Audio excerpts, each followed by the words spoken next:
Welcome back to our science classes. Now let's learn about reactivity series of metals.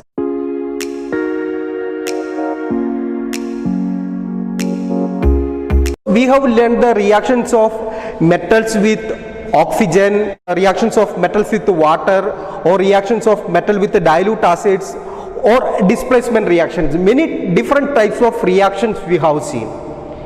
From these reactions we have understood that all the metals do not react in the same way, because some metals will be more reactive, some metals will be less reactive.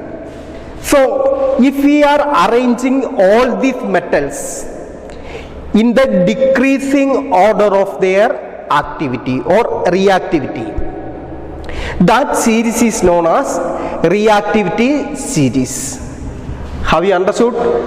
So if we are arranging all the metals in the decreasing order of their reactivity, we will get a series, and this series is known as reactivity series.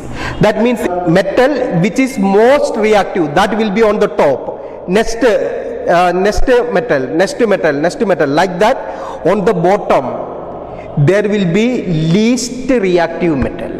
This series is known as reactivity series. Reactivity series I have written here. Let us see. First, on the top, most reactive metal, which is that potassium, sodium, calcium, magnesium, aluminium, zinc, iron, tin, lead, hydrogen, copper, mercury, silver and gold, platinum, etc. So that means as we are moving from top to bottom, reactivity decreases. So you can understand that potassium or gold, which is more reactive, potassium is most reactive, and in this series gold is least reactive. So this series is known as reactivity series. So you have understood previously we have discussed displacement reactions.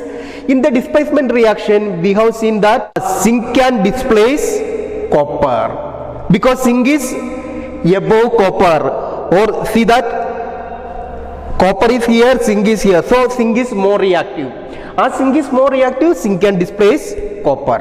And also we have seen copper could displace silver. This series is known as reactivity series. So the symbols of all these metals also I have written here. So this will be useful for your higher studies. So next year it will be useful. So better you can learn the name of the metal and symbol. And if you observe this table, also one more thing you can see that this all are metals except one, which is that except hydrogen.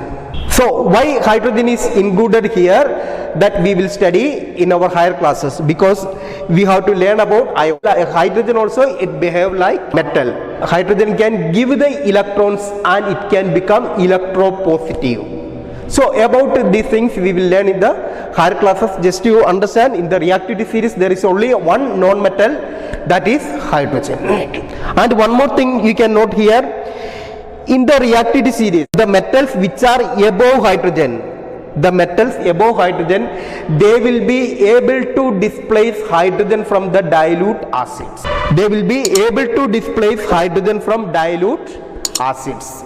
And elements below, they won't be able to displace hydrogen from the dilute acids. Hope it is clear.